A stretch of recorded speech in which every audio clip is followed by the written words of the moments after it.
Hi, I'm Brad of Brad's Vintage Collection, and today I'm going to continue on my favorite 5 series with 1967 tops. But before I do that, Dylan of Double D Vintage Baseball Cards has been kind of inspired by my series and has kind of posted a couple videos and made some comments. And so I'm going to expand 1967 a little bit and piggyback a little bit on his video. He did 67 before I did, so make sure to check that out. So the first card I'm going to show is the 67 Carl Yastrzemski, and as Dylan said, this card is impossible to find centered. You can look at this. This is from my childhood collection, and back then it was corners and image I was going for, but this is diamond cut and off-centered, and that's typical of this Yaz card, and I haven't found the right one to upgrade it yet. So Dylan, you're exactly right. This 67 Yaz is a really, really tough card, and it's one that I hope to find one like yours someday. Very, very cool and very, very nice. Next couple of cards I wanted to show that aren't quite in my top 5 are some of the leader cards. And as you said, Dylan, there's a great leader card with 3 Hall of Famers on it. And that's Aaron, Allen, and Mays. And for Christmas, my dad and mom used to give me baseball cards. And my dad got into a real stretch where he was buying leader cards. And he thought that they were the biggest bargain in the hobby, leader cards with Hall of Famers. So these first 3 cards I'm going to show were from Christmas presents or birthday presents from my parents. And so the Aaron, Allen, and Mays card, which is an awesome 3 Hall of Famer leader card. And then, as Dylan said, Frank Robinson had the 66 Triple Crown, so he's on all 3 leader cards, and I have 2 of the 3. I don't have the third one, but this one has 3 Hall of Famers in Robinson, Oliva, and Kaline, the 66 batting leaders card. And you can see that Robinson led the league with a 316 batting average. And then I have the home run leader card, which has Robinson, Killebrew, Powell, and Dylan did show this card, and it shows that Frank led the league with 49 home runs. So I still need to get the RBI leader card to have all 5 of them. So some cool cards and some cool background and piggybacking a little bit on Dylan. So now I'll go with my favorite 5 from 1967. And the 5th favorite card is Al Kaline. I just like the spring training shot, and I like the fact that Kaline is in a fielding pose, and you can see the players behind it, and I just think it's a really cool shot. 67 has really grown on me over the years because it's got so much real estate for the picture, and I really like the pink tigers on the bottom of this card, and I think it's a really sharp looking Kaline card, and one of my favorite ones of Al. Next is Frank Robinson, so a year removed from that great Triple Crown season from 66, and I think the 67 Robinson card is a really, really cool one. I just like the determined look on his face. Robinson's smiling on a lot of his cards, but this one has that determined look on his face.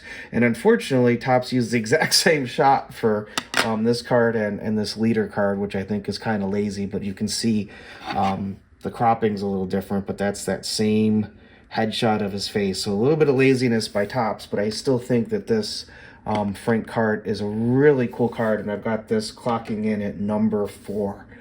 In the comments, Dylan and I have been talking back and forth, and I told him that I would show him the toughest card from 1967 and possibly the toughest card from the 1960s to get centered, and that's this Brooks Robinson card, and it's a high number card and really, really impossible to find centered.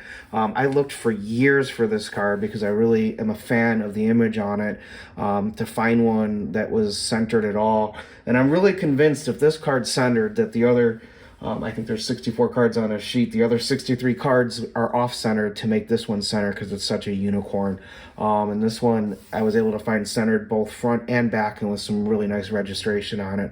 But I really like the fact that you can see the B on Brooks Robinson's uniform on the back, kind of differentiating him from Frank. So I've always thought this was a really cool shot of Brooks, and I like the Brooks and the smile and the batting helmet. And just to show the back is well centered as well, which like I said, is really, really, really tough on this card.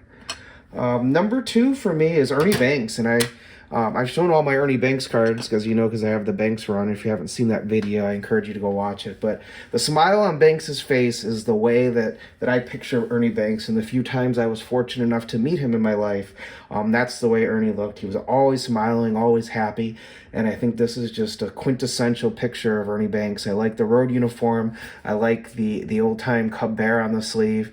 And I just like the big smile on Ernie's face. And it just makes me think of him. And then in honor of Dylan, I'm going to have one A, B, and C. And Dylan in 1966 showed the Sandy Koufax leader and said he thought it was Koufax's last card. But it's a 67 liters. And Dylan didn't mention this, but while Robinson won the Triple Crown for hitters in 66, Koufax won it for pitchers. So here is the 66 National League strikeout leaders, and you can see Koufax, Bunning, and Veal, and you can see Koufax is on first, and Dylan kind of talked about this card, where Koufax led the league with 317, Bunning second with 252, so he was way ahead in strikeouts in his last season. Pretty impressive. Next up, I've got the ERA leaders, and this one has Koufax, Cuellar, and Marichal. And so two of the three are Hall of Famers, and I kind of like this look of Koufax, a little close-up of his face.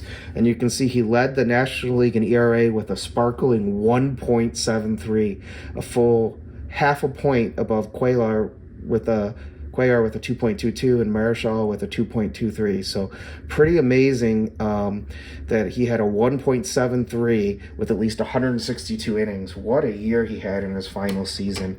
And then the third one for the Triple Crown, and this is my number one card, and if I was only going to pick one, it would be this one because it's got 4 Hall of Famers.